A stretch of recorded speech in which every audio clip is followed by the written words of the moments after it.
Acompanhar a leitura do Salmo 139, que é o texto que servirá de base para a mensagem de hoje. Eu vou ler só os versos 1 a 18, não é o salmo inteiro. Daqui a pouco eu explico o que eu quero fazer. Salmo 139, versos 1 a 18, diz assim: Senhor, tu me sondas e me conheces. Sabes quando me sento e quando me levanto. De longe percebes os meus pensamentos. Sabes muito bem quando trabalho e quando descanso. Todos os meus caminhos são bem conhecidos por ti. Antes mesmo que a palavra me chegue à língua, tu já a conheces inteiramente, Senhor. Tu me cercas por trás e pela frente, pões a tua mão sobre mim. Tal conhecimento é maravilhoso demais e está além do meu alcance. É tão elevado que não o posso atingir. Para onde poderia eu escapar do teu espírito?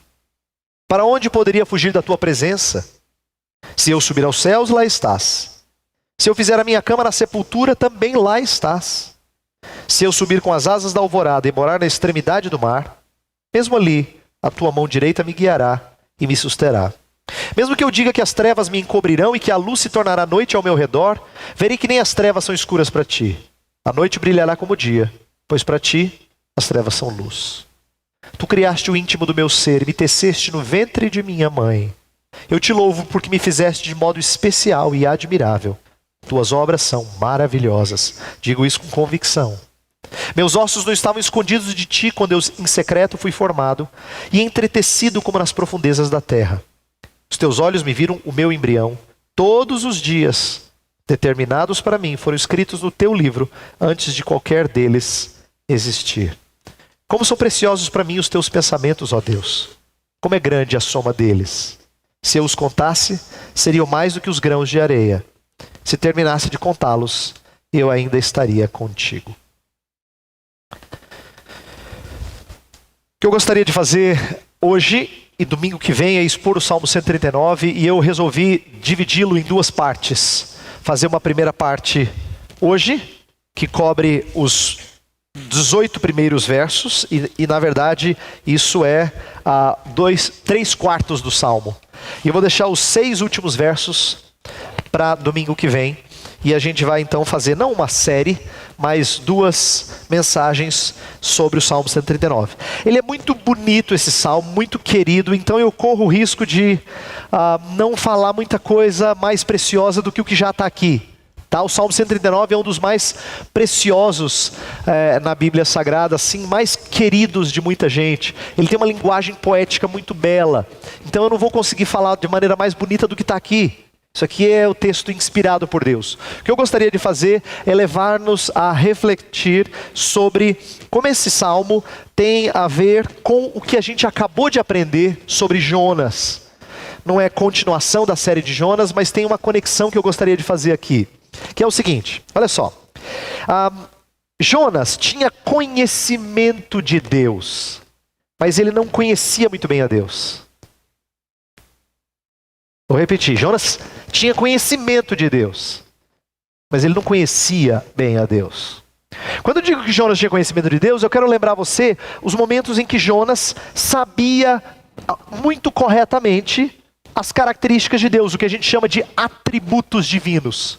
Por exemplo, quando os marinheiros o confrontam, dizendo: quem é que você serve, quem é você, de onde você veio? Ele fala: eu sirvo o Deus hebreu que fez os céus e a terra. Ele é o criador de todas as coisas. Ele conhece essa característica criadora de Deus. Ele também sabe que quando ele está no ventre do peixe, que só Deus pode salvá-lo, ele fala: ao Senhor pertence a salvação.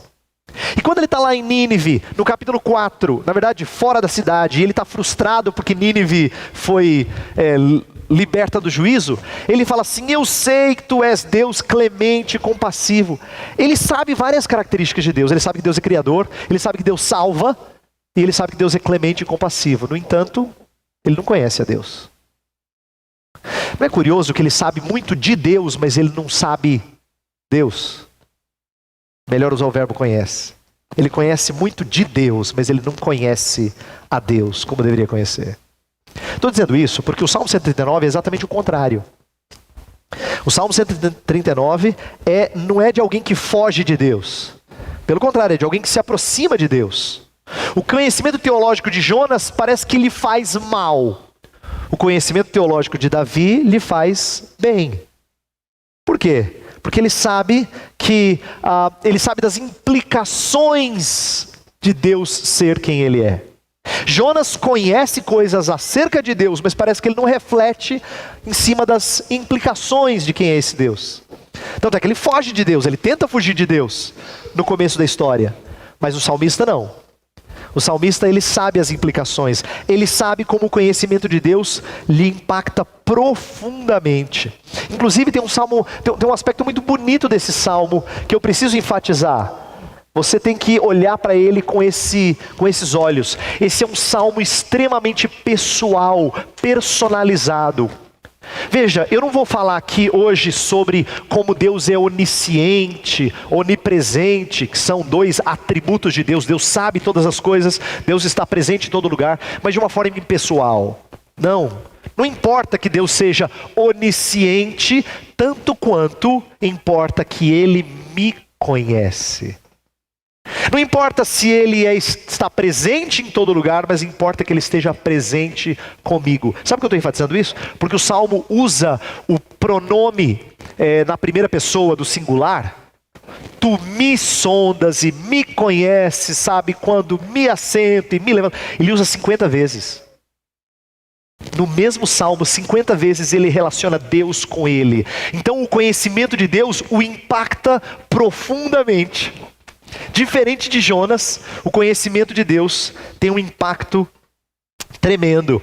Então, ele começa a oração falando com Deus de uma forma muito pessoal. Tanto é que ele usa o nome sagrado de Deus. Quando aparece Senhor em letra maiúscula na sua Bíblia, ele está usando o nome sagrado de Deus, que Deus usou para se apresentar a Moisés. Lá na visão quando Moisés esteve diante da sarça ardente, ele perguntou a Deus assim: quando eu for livrar o povo diante de Faraó, quem é que eu digo que é o meu Deus? Como é que o Senhor chama?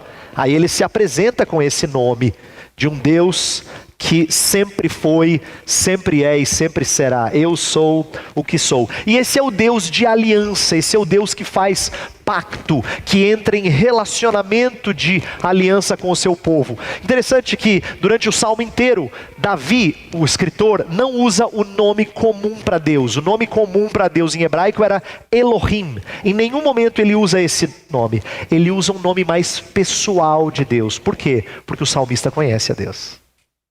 Esse conhece a Deus. Ele não só conhece sobre Deus, ele conhece a Deus. Então, eu gostaria que a gente atentasse um pouco para o impacto que é ter o conhecimento de Deus num relacionamento pessoal com Ele. O próprio Davi escreveu no outro salmo que a intimidade do Senhor é para os que o temem. É só quem tem temor do Senhor que realmente pode ser íntima com Ele. Outros podem conhecer acerca dEle, mas o conhecimento do próprio Deus é moldado num contexto de temor. Então, eu quero expor aqui hoje de manhã eu vou expor as 3 primeiras partes. O salmo é dividido em 4 partes, de 6 versos cada. 1 a 6, 7 a 12, 13 a 18, 19 a 24. É assim que o salmo é dividido. Todos os estudiosos concordam nisso. Só que a última parte, ela tem uma mudança drástica. Eu vou deixar ela para o final, para o domingo que vem. A gente vai ver essa última parte, o que o salmista aprende nessa última parte, o que ele compartilha. Mas antes nós vamos olhar as 3 primeiras que vão exaltar o conhecimento que ele tem de Deus, tá? Ele vai falar da onisciência de Deus. Deus sabe todas as coisas. Ele vai falar que Deus é presente em todo lugar. Ele vai falar que Deus o criou desde o interior do ventre da sua mãe. Então ele vai exaltar certos atributos, mas por quê? Para falar do impacto que isso tem sobre a vida dele. Então eu quero rapidamente olhar com você o que ele diz sobre essas 3 coisas de Deus. O fato de Deus ser onisciente, ser onipresente e ser criador dele. E depois a gente vai olhar para o impacto que isso tem na vida dele. E nós vamos refletir sobre isso para fechar a mensagem, tá? Então, olha só. Primeiro, versos 1 a 6, a gente vê como Deus é onisciente. Ele começa o salmo com, na verdade, o tema de todo o salmo. Senhor, tu me sondas e me conheces. Esse é o tema do salmo. E ele aqui, na verdade, Alguns especialistas dizem que esse texto tem que ser traduzido, o começo do Salmo tem que ser traduzido tudo no passado. Tu me sondaste, me conheceste, o Senhor fez, tudo no passado, porque a ideia do perfeito no hebraico é de que Deus, talvez ele tenha tido uma experiência em que Deus o perscrutou. A ideia de sondar é cavar, cavucar. É como se Deus tivesse cavucado e extraído tudo sobre a vida de Davi. Não é que Deus só conhece quando ele investiga, Deus não precisa investigar como homens investigam, mas a ideia é de que Deus arrancou do mais profundo e expôs todas as coisas acerca da vida de Davi, de como ele pensa, de como ele fala e assim por diante. Essa é a ideia de que ele perscrutou o mais interior do salmista. E é um conhecimento bem individual, como eu falei há pouco, próprio de um relacionamento. Isto é, ele vai falar assim: Senhor, o Senhor não só sabe todas as coisas, o Senhor sabe a meu respeito. O Senhor me sondou. E o Senhor de fato me conhece muito bem. Aí dos versos 2 a 4 ele vai ilustrar o que Deus conhece. Olha só, verso 2 ele fala assim: o Senhor sabe quando me sento e quando me levanto. De longe percebes os meus pensamentos. Me assento e me levanto é aquilo que é visível, é a minha vida externa, as minhas atividades. Pensamentos é o que é invisível, é a minha vida interna, são os meus planos, meus projetos. Deus sabe tanto o que eu faço, quanto o que eu planejo. Deus me conhece inteiramente. Ele sabe tanto o meu exterior, quanto o meu interior. E essa ideia do verso 2, de que ele percebe os meus pensamentos de longe, pode ser entendido de duas maneiras. Tanto que Deus percebe o pensamento antes de chegar, você nem formulou o seu pensamento direito, Deus já sabe. Quanto à ideia de que Deus está no céu, mas não significa que Ele está distante de você. Ele conhece até os seus pensamentos, porque Deus não é Deus só de longe, Ele é Deus de perto. Ele está próximo de você. Deus também conhece os seus caminhos, olha o verso 3. Sabes muito bem quando trabalho e quando descanso, todos os meus caminhos são bem conhecidos por ti. O Senhor sabe tudo o que eu faço, todas as minhas escolhas, o Senhor sabe as escolhas que eu tomei. Verso 4 vai mostrar de que Deus sabe até o que eu vou falar. Olha lá, antes mesmo que a palavra me chegue à língua, tu a conheces inteiramente, Senhor. Por que isso? Aí um dos comentaristas que eu li fala assim: Deus não precisa conhecer você pelo que você fala. Eu conheço você pelo que você fala. Porque a Bíblia diz que a boca fala do que está cheio o coração. Mas Deus não precisa ouvir o que você fala, porque Ele já conhece o coração.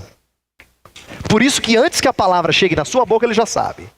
Porque Ele sabe como é que é o seu coração. Ele sabe o estado do seu coração. Então Deus te conhece inteiramente, não há como enganá-lo. Essa é a ideia, não há como enganá-lo.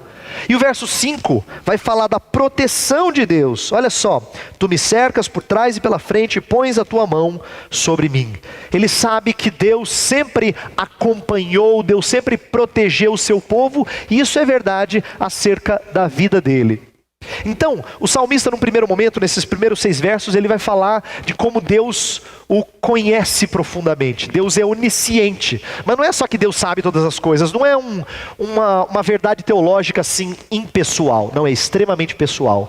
Deus sabe exatamente como eu me sinto, Deus sabe exatamente o que eu quero na vida, Deus sabe exatamente o que eu fiz, o que eu deixei de fazer, o que eu gostaria de fazer. Deus sabe o que eu vou falar, Deus sabe profundamente. A segunda verdade que ele exalta é a onipresença de Deus. Então, nos versos 7 a 12. Olha só. Olha o 7 até o 9. Vamos destacar isso aqui. Para onde eu escaparia? Para onde poderia eu escapar do teu espírito? Para onde poderia fugir da tua presença? Se eu subir aos céus, lá estás. Se eu fizer a minha cama na sepultura, também lá estás. Se eu subir com as asas da alvorada e morar na extremidade do mar, a ideia é que lá também o Senhor está. Então, ele começa a destacar aqui que não é possível fugir da presença de Deus. Agora, por que eu estou destacando isso e eu fiz relação com Jonas no começo? Jonas sabia que Deus era criador de todas as coisas, mas ele tenta fugir da presença de Deus.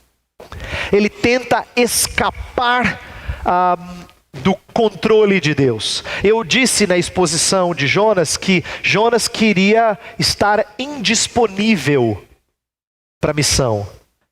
Mas Jonas não conhecia Deus. Ele não sabia do que Deus era capaz.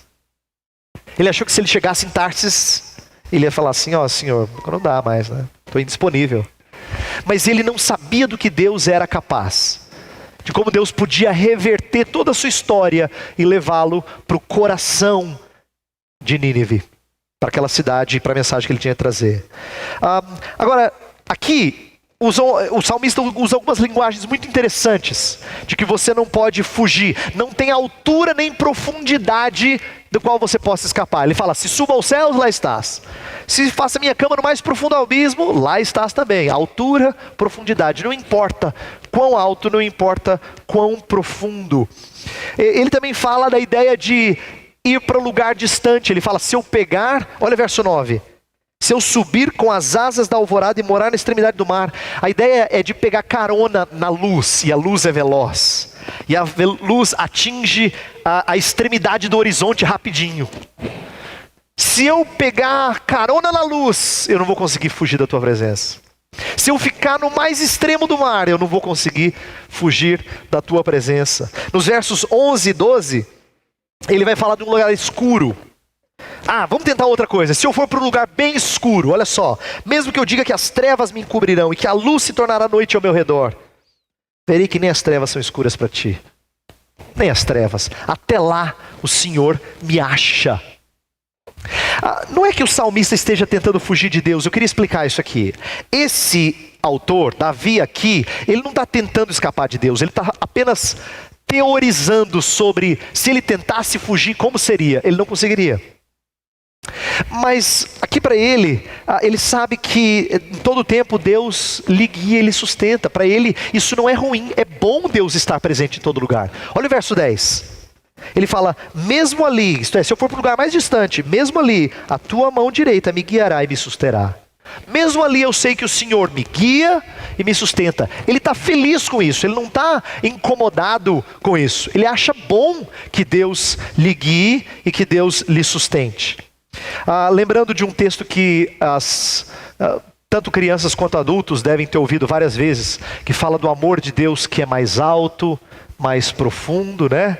Conhecer a profundidade e a largura e a altura do amor de Deus. A extensão do amor de Deus, a ideia de que o amor de Deus, ele realmente abrange todas as coisas. O salmista, ele vai usando uma série de ilustrações para dizer, não importa se eu estou lá em cima, se eu estou lá embaixo, se eu vou para o mais longe, se eu vou para o escuro, o amor de Deus me alcança onde eu estiver.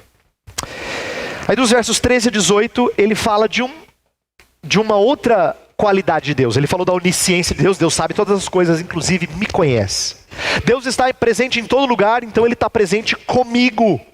E por último, Deus criou todas as coisas, mas mais do que isso, ele criou a mim. Aí ele começa a falar numa linguagem muito bonita no verso 13. Olha só. Tu criaste o íntimo do meu ser e me teceste no ventre de minha mãe. Eu te louvo porque me fizeste de modo especial e admirável. Tuas obras são maravilhosas. O salmista está encantado e ele não conhece genética. Imagina você e eu, que já estamos num tempo em que a gente sabe muito mais do que acontece no interior do ventre de uma mãe. Não só a concepção, mas a própria gestação.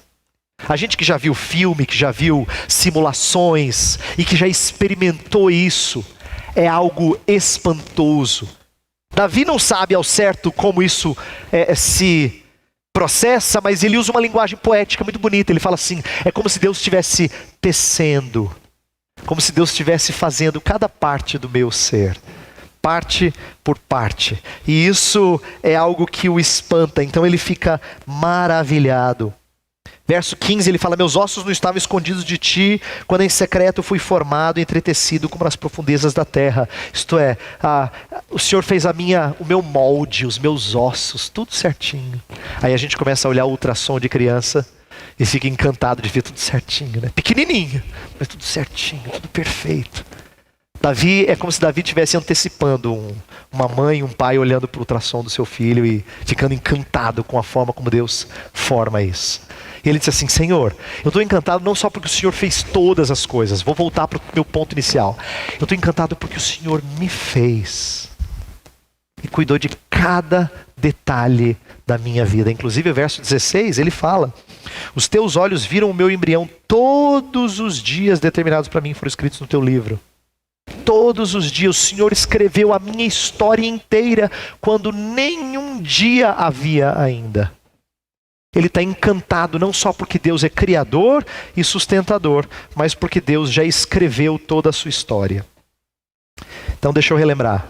Deus é onisciente, mas não é só um conhecimento distante, Ele me conhece. Deus é onipresente, mas não é só para conhecimento teológico vazio, Ele está presente comigo. E Deus não é só criador de todas as coisas, Ele me criou. Agora eu queria terminar olhando para como isso impacta o salmista, que é a parte importante do salmo. E eu quero olhar para alguns versos diferentes que eu pulei aqui, para a gente olhar de novo e ver as 3 reações que o salmista tem.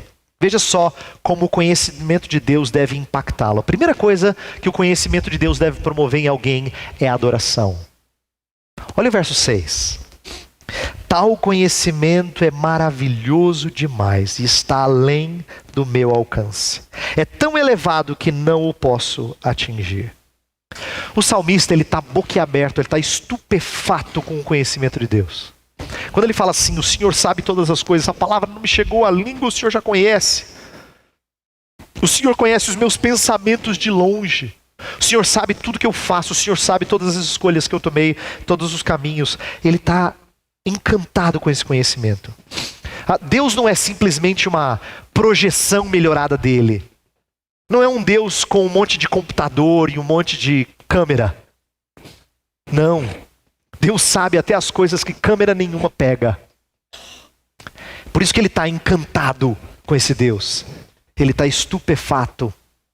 E Deus não conhece só as outras coisas. Deus me conhece de uma forma que eu não me conheço. É isso que ele está dizendo. Senhor, tal conhecimento é demais para mim. É tão elevado que eu não posso atingir. Eu não consigo me entender do jeito que o Senhor me entende. Isso significa que ele está adorando a Deus. Quando Deus mostra coisas a seu respeito que ele mesmo não enxergava, ele não fica assustado. No primeiro momento a gente vê que ele fica em espírito de adoração. Ele quer adorar esse Deus, ele quer curvar-se diante desse Deus. E sabe, eu vejo isso na pessoa de Jesus Cristo.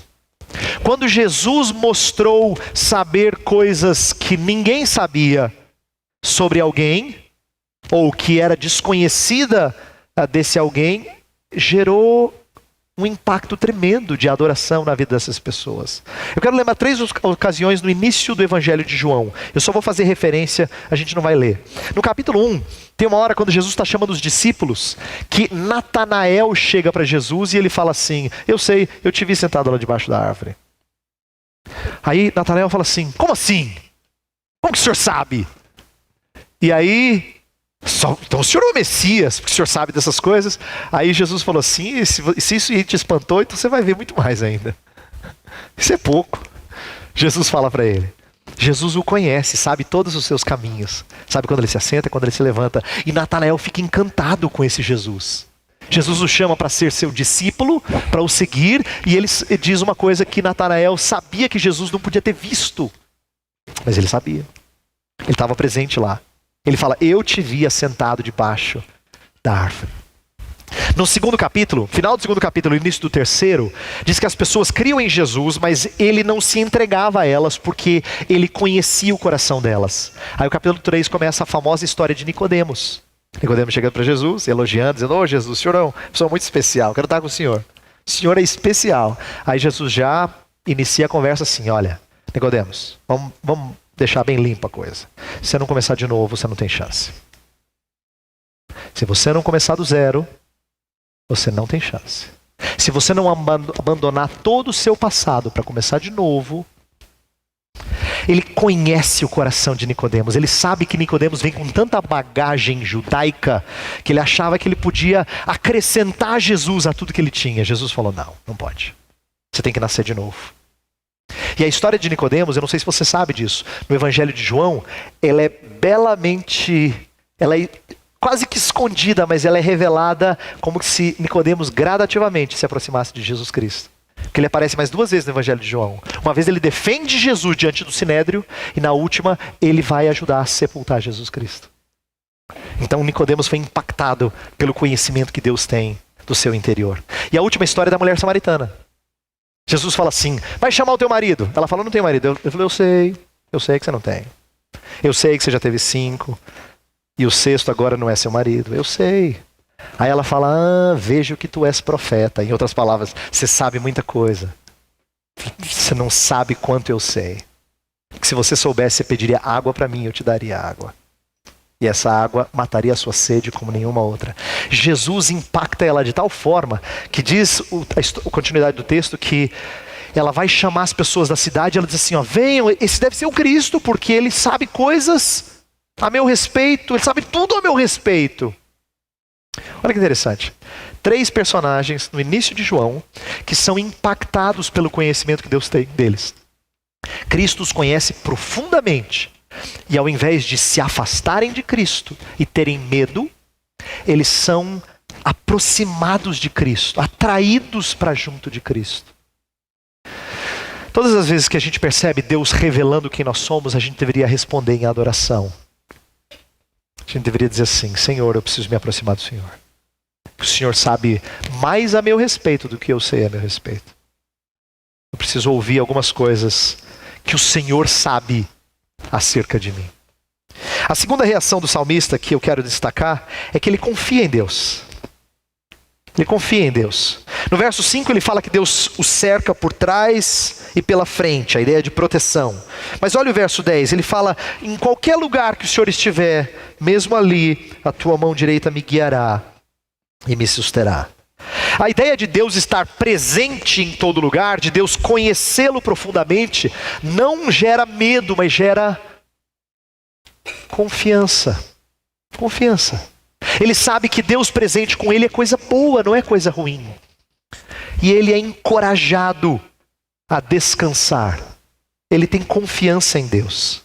E essa reação de confiança, eu queria que você entendesse que todas as vezes que você titubeia, e tem ansiedade, e tem temor, e tem angústias, é porque você se esqueceu do Deus sempre presente. Ele ficou mais longe para você. Jesus Cristo também quis encorajar os seus discípulos com a sua presença. 2 vezes ele pede coisas difíceis e ele encoraja-os a fazer isso com a sua presença. Deixa eu lembrar as 2. A primeira ele falou assim: olha, quando vocês tiverem que disciplinar alguém, exortar alguém, quando esse alguém está em erro, faça. Porque onde 2 ou 3 estiverem presentes em meu nome, ali estarei no meio deles. Jesus estava falando: olha, quando vocês fizerem uma das coisas mais difíceis da vida cristã, que é confrontar o erro um do outro, saiba que eu estou ali. Outro momento Jesus pediu uma coisa difícil também. Indo por todo mundo, ensinem tudo que eu vos tenho dito, e batizem em nome do Pai, do Filho e do Espírito. E eis que estou convosco todos os dias, até a consumação dos séculos. Tanto para confrontar o pecado, quanto para testemunhar em meio ao mundo cheio de trevas, Jesus falou assim: estou com vocês. E o que é espantoso é ver o que acontece com os discípulos no livro de Atos. No livro de Atos eles estão tremendamente ousados, a começar de Pedro. Pedro não é aquele que havia negado Jesus Cristo? Pois em Atos, Pedro confronta pecado. Lembra da história de Ananias e Safira? Ele chega para Ananias e Safira e fala: olha, eu sei o que vocês fizeram.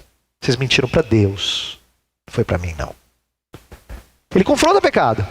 E ele testemunha ousadamente na frente do Sinédrio. O Sinédrio era aqueles que podiam prendê-lo e matá-lo, né? Encaminhá-lo para a morte.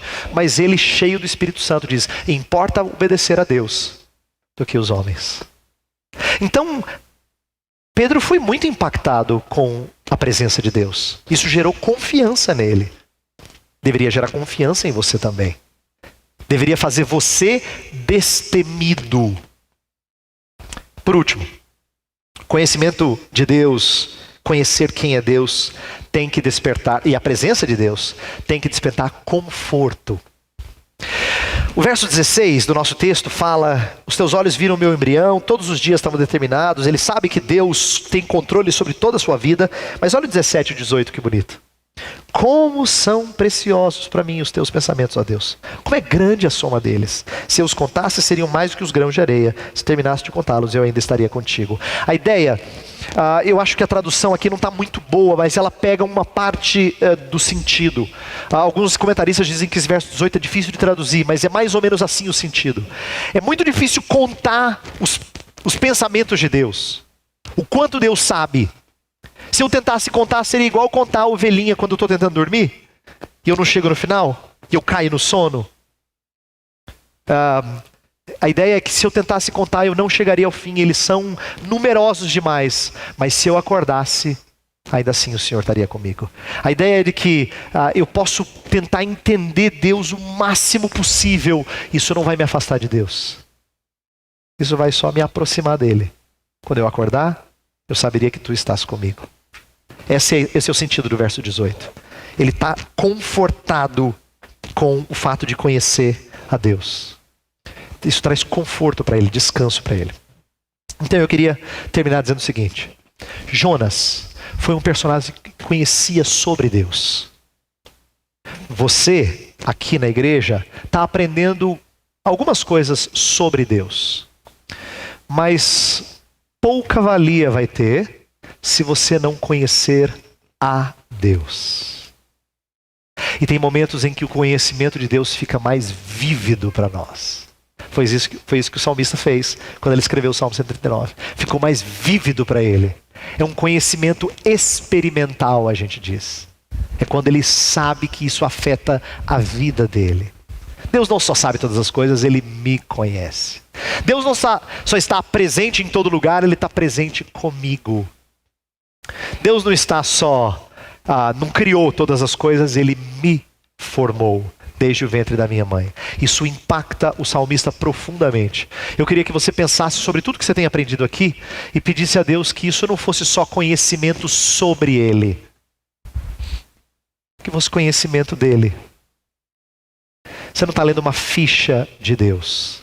Você está querendo relacionar-se com Deus.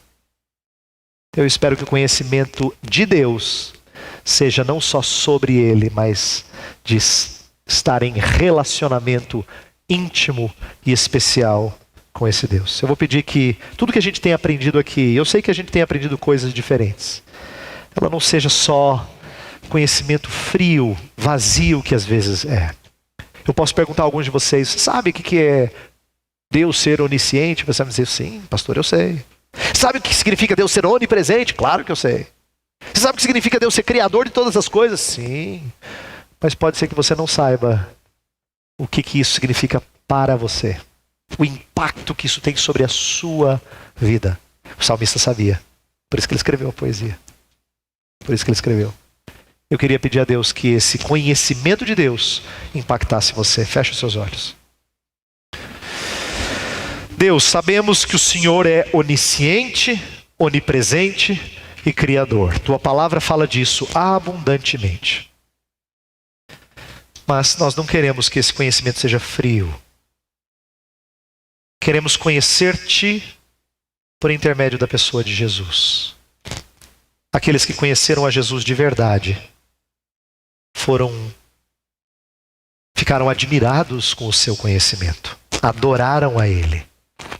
Não só isso, mas também se sentiram confiantes e confortados diante da sua presença, diante do seu conhecimento da vida deles. Pedimos que o mesmo aconteça conosco aqui, Senhor. Eu temo que muito de nós temos aprendido através de sermões e aulas que são instrutivas, mas não tem se relacionado verdadeiramente contigo. Pedimos que o Senhor quebre isso. Que haja profundo e íntimo relacionamento entre nós e o Senhor. Que a gente saiba o que significa que o Senhor nos conhece. O Senhor está presente conosco. E o Senhor nos formou desde o ventre da nossa mãe. Que essas coisas impactem a nossa vida. Pedimos isso para que o nosso conhecimento acerca do Senhor não seja frio, não seja sem sentido, mas produza a vida cristã autêntica. Essa é a nossa oração. Em nome de Jesus. Amém.